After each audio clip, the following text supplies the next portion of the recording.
2 million people. That's not a fan base. That's an army. And right now, that army has taken over California. And the organization that runs women's tennis still hasn't noticed.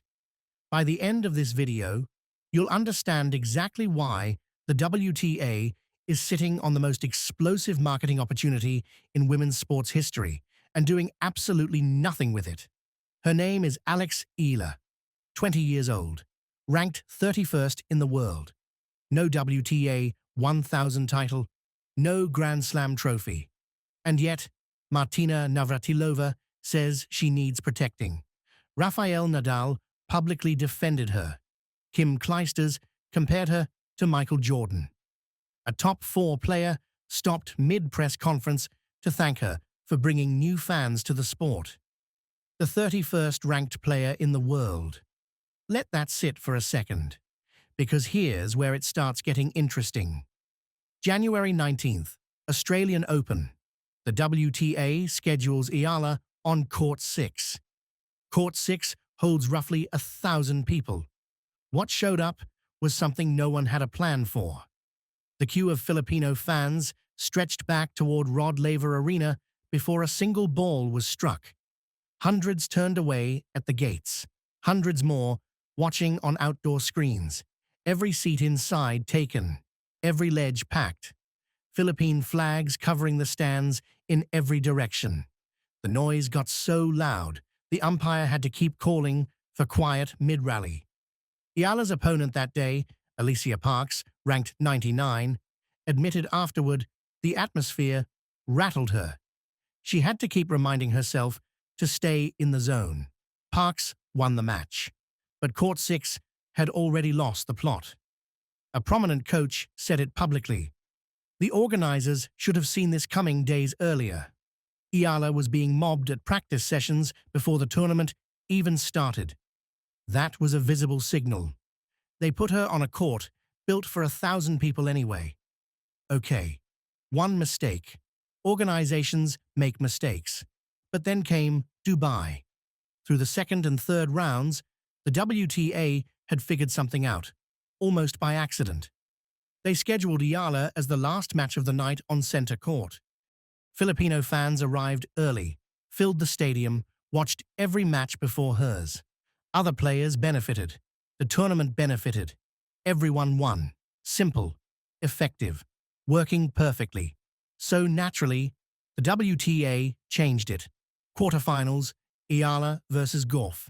They flipped her to open the night session instead of close it. Think about what that means for a second. Manila is 4 hours ahead of Dubai. A 7 p.m. match means it's already 11 p.m. back home. If the match runs past 2 hours, and Eala's matches always run, Filipino fans are watching past 1 a.m. on a work night. But that's not even the biggest problem. Here's the part that should have been obvious to anyone with a scheduling spreadsheet and 10 minutes to think. The match after Eala's quarterfinal was Svitolina, a former world number 3, a multiple WTA 1000 champion, playing Ruse. The moment Eala walked off that court, the stadium was going to empty. Not because people disrespected Svitolina, because the WTA built an entire crowd around one player and then scheduled that player first. The third round had already shown them exactly what would happen in reverse. Gauff and Mertens played a full 3-set battle before Eala took the court. The stadium was packed because the Filipino fans had arrived early and stayed. Gauff stepped to the mic after winning and said, "And I need you to actually hear this. I know you guys are probably here for Alex, so I'm sorry to make you wait." The 4th-ranked player in the world, apologizing to a packed arena for winning her own match. That clip went viral immediately. Then Gauff beat Eala 6-0, 6-2 in the quarterfinal, and then said something the WTA should have printed, framed, and hung in every boardroom they have. I'd like to thank Alex for bringing a new demographic to the sport. A top 4 player, publicly crediting a player outside the top 30. For growing tennis. That is not a post-match pleasantry. That is a diagnosis. So let's talk about what the WTA actually has here, because most people are still underestimating the scale of this. Melbourne has a Filipino community. Dubai has Filipino workers and expats scattered across the UAE. Every venue produced extraordinary crowds, extraordinary noise, extraordinary atmosphere. But none of those cities had what California has right now.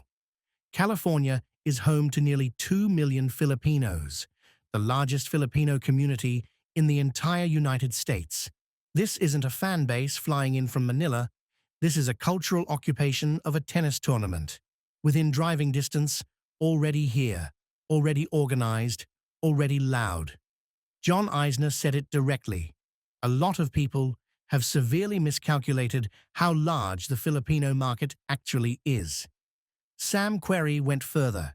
If Eala wins a Grand Slam, he said, it would be one of the biggest moments in the entire sports world. She's already been on the cover of Vogue, without a top 10 ranking, without a Grand Slam, just her. And the WTA's response to all of it? Silence. Not strategic silence, not calculated silence, just nothing.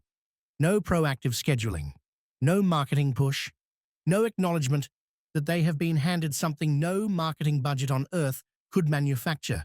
2 chances. Melbourne, Dubai. Both times they reacted after the chaos, never before it. Indian Wells is the 3rd chance, and it is by far the highest stakes one.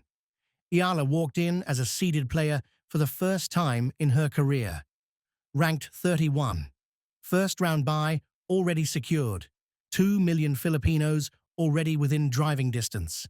The courts, the grandstands, the walkways already being taken over. Just days before the tournament opened, the Nothing Major podcast, followed by serious tennis people, asked the question out loud. Is Alex Eala the biggest draw in women's tennis right now? Bigger than Sabalenka? Bigger than Goff? The answer was immediate. Yes. Not qualified, not hedged, just yes. Here's the truth. The WTA needs to understand. Every sold-out venue, every viral moment, every former champion going on record to say her name, that is all happening before she wins anything major. When she does win, and the question is when, not if, the window the WTA failed to build around will become one of the most discussed, missed opportunities in women's sports history. The Army is already in California. The WTA still hasn't shown up with a plan. So here's the question I'll leave you with. Is the WTA genuinely dropping the ball? Or is this criticism overblown? Drop your take in the comments, because this story is nowhere near its final chapter. And if you want to be here when it is, subscribe now and turn on notifications. Because as long as Eala is in this draw, we're not going anywhere.